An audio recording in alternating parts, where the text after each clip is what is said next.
back to That Dad Guy. It's November the 18th, 2023, and it's Saturday, so it's the day that I answer your questions. If you're just tuning in for the first time and you're not familiar with this type of episode that I do, well, every Saturday, you guys ask me questions. And then the following Saturday, from those comments in the question field, I answer them. The only exception is the first Saturday of the month, I ask a question of you. So the question for November that was asked was, what is your favorite Christmas or holiday dessert? So what you do is you send me a postcard. My address is in the description of the video. And then the first Saturday in December, I'm going to read all those recipes out.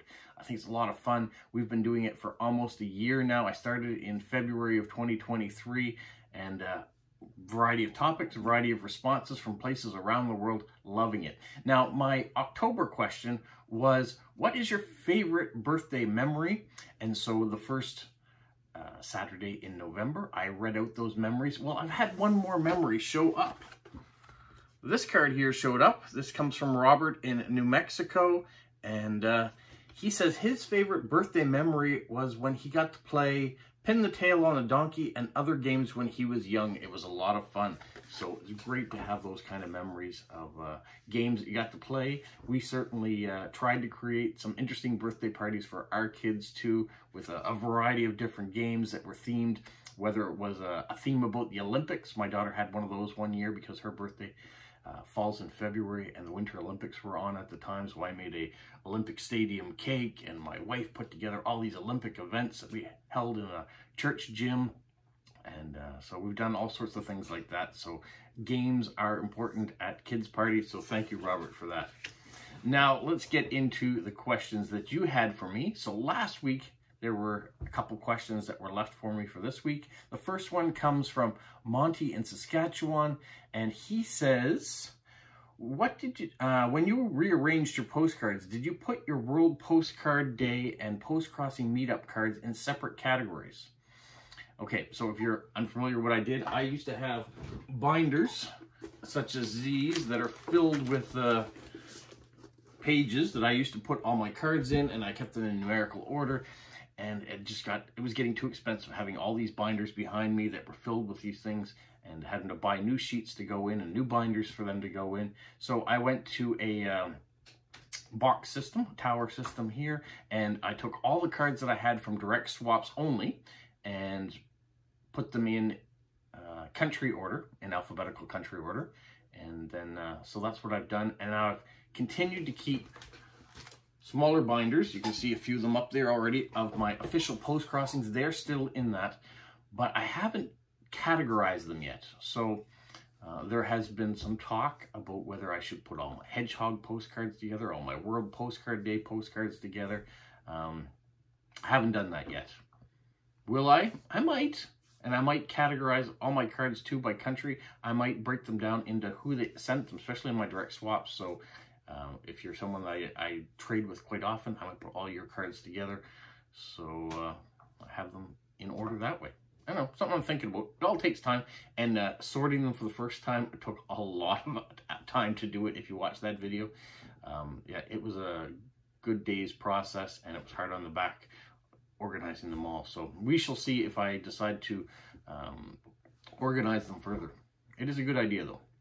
All right, my next question comes from Jackie in California, and she says, I noticed you changed your username on YouTube from That Dad Guy to your name. Curious as to why. All right, so there was a little bit of a confusion that happened there, and I did keep it there for a little while. My YouTube channel name, as you know, is That Dad Guy.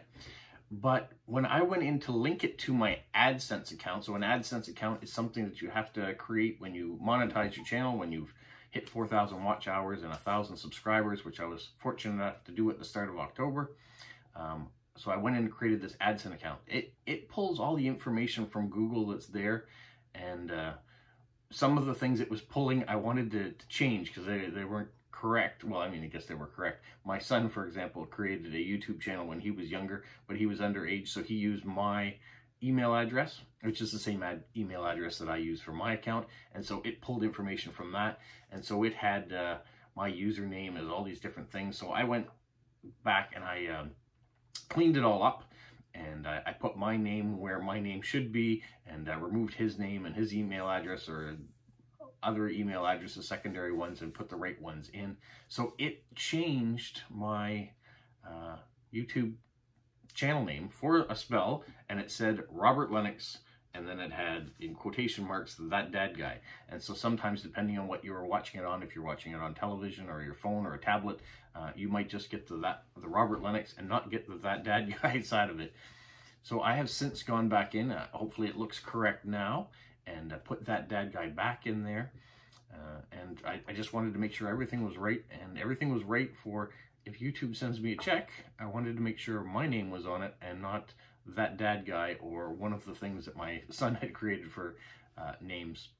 So that's why you saw a discrepancy between my name being on the channel and the old channel name or the current channel name.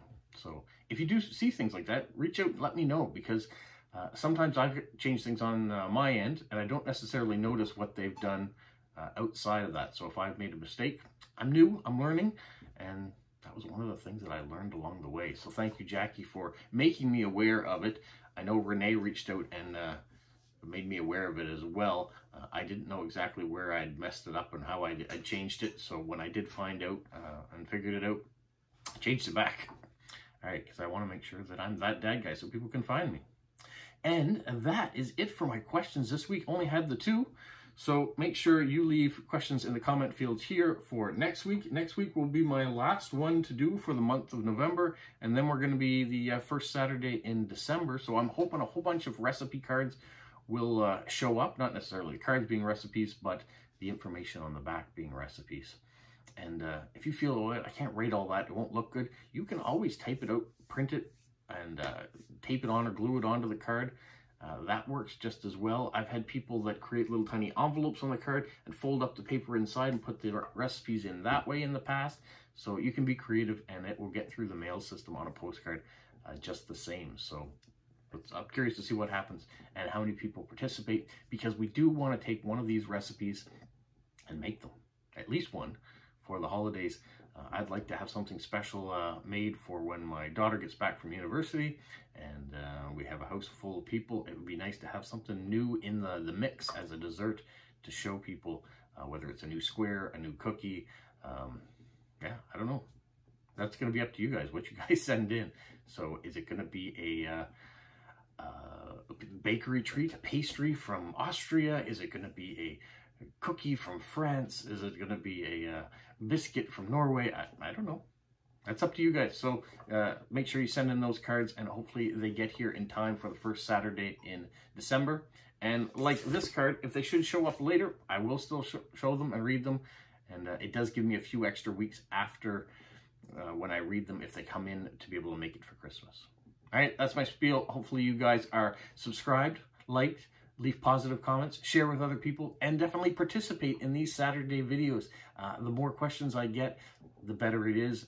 I never know what the topics are going to be and what I'm going to be talking about on Saturday, so that makes it a lot of fun.